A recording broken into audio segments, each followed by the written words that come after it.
Now, when will the rut be over in your area? It's almost a sad topic every single year. We wait for the rut to happen all year. We'll wait for the opening day of bow season to happen. Then all of a sudden it's a rut and it's over. Right now it's November 17th. Think back to last year. When will the rut be over in your area? Let's use this as a guide. Last year, opening day of gun season in Wisconsin took place on November 23rd. Many people complained that the hunting was terrible. And of course they blame everybody but themselves or their knowledge of the deer rutting activity or what happens in the deer woods. But by that time, you think about it, the 23rd of November, if the pre-rut activity, meaning bucks are getting pretty gamey, pretty ruddy by the 20th of October, 23rd of October, 25th, by the time you roll around to the 23rd, we've had a month where bucks have been hitting it hard, chasing does. By the 18th, 19th, 20th, they really shut down. And when those bucks shut down, when they've been going hard and they all of a sudden give up on the rut, they're in recovery mode. It means they're laying around all day, they're not moving around during the daylight. Unless it's really cold and they're really pushed to, they're not even hitting those evening or afternoon food sources until well after dark. And so we're actually getting ready right now on November 17th. We're going out for an afternoon hunt. This is one of my first afternoon rut hunts. And when I think back, I haven't had an afternoon rut hunt since I shot Kermit the 27th of October. That was when deer are getting really gamey, really ruddy. Those bucks are starting to move. It's good hunting in the morning, afternoon, but at some point you have to switch your activities back over to primarily evenings as bucks are just not moving around during the morning hours that much. You still have that random post-rut opportunity on the 17th of November around in this area. And I'll just use this as a guide north to south. Wisconsin, these are the dates we're talking about. This will be the same with Michigan, New York, Pennsylvania, Minnesota. When you get down into Tennessee, Arkansas, West Virginia, you can move that back 10 days to 2 weeks. Even Kansas right now, 17th of November, this is prime peak rut activity in Kansas right now. But fast forward about 10 days and this is what's going to be happening. You're going to start experiencing the post-rut and eventually a shutdown. So in Kansas, you could say the rut's really, really winding down by the 25th through the 30th of November. That's the same in southern Ohio, West Virginia. And when you get up here in the upper Midwest, things are really beginning to shut down right now. And that's something you really have to pay attention to. A lot of people, there's people out there right now in Michigan, Wisconsin, because they watch too many rut watches, and they're thinking, when is the rut going to begin? And folks, you already missed it. It really is winding down. And so we're going out for an afternoon hunt right now. It's supposed to top out at 39 degrees today. That's a good daylight temperature for buck movement, for deer moving comfortably. And then at the same time, there's still that opportunity for random running activity. 17th of November, we're a few days from a complete shutdown. Flipping back to that's why Wisconsin last year, the 23rd of November, that's why it was a bad gun season. It wasn't because your neighbors are shooting too many deer, they're giving out too many permits, people are shooting too many bucks, that crossbow or archery hunters are getting them before the gun hunters. It's none of that. It's just the 23rd of November. It's after the rut.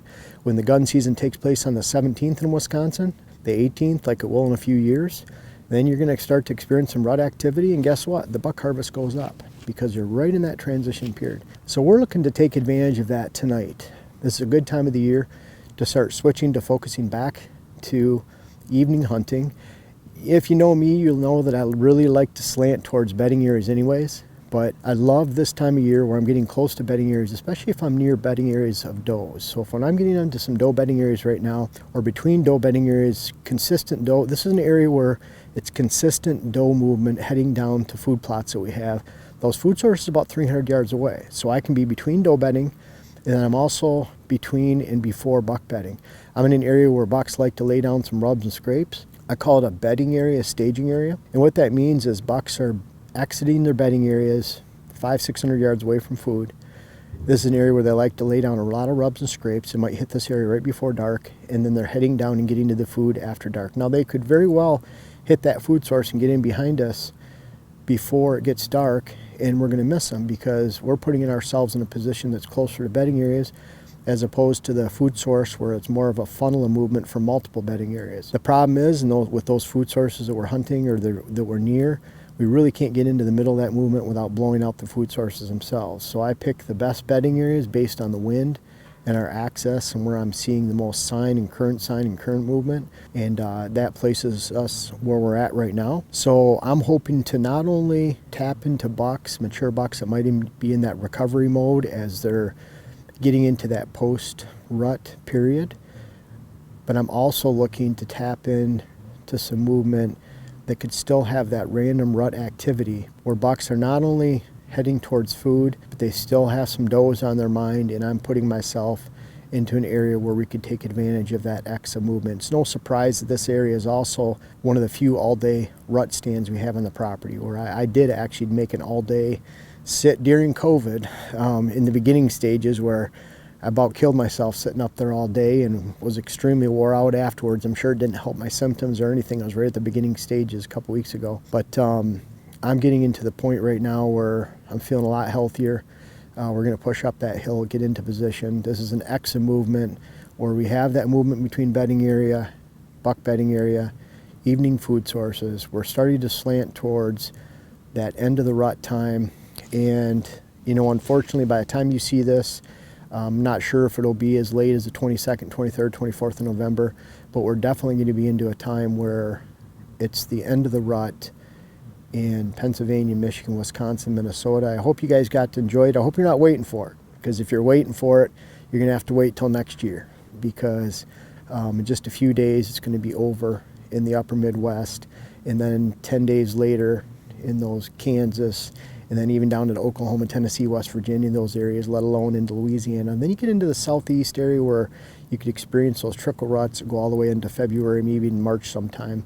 I was down in Alabama a long time ago, end of January, early February, and there was an outstanding rutting period then. The scrapes, you could smell the urine, you could smell that musty smell, those rut-soaked hocks from those bucks, and it was definitely that pungent scent in the air as bucks were still rutting. That's not most of the country. And so I mention those areas just to mention them. There is a difference, but when you get into the north half of the country, there's a definite end. That end is coming near. I hope you didn't miss it. But hey, if you're still in that transition, focus on those doe bedding areas, concentrations of doe movement.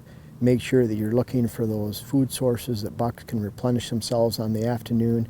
Take advantage of those cold fronts where it's going to push those bucks into those food sources a little bit earlier, possibly into daylight, just like it does during the October lull in the early season. It's almost like we're hunting early season movements right now.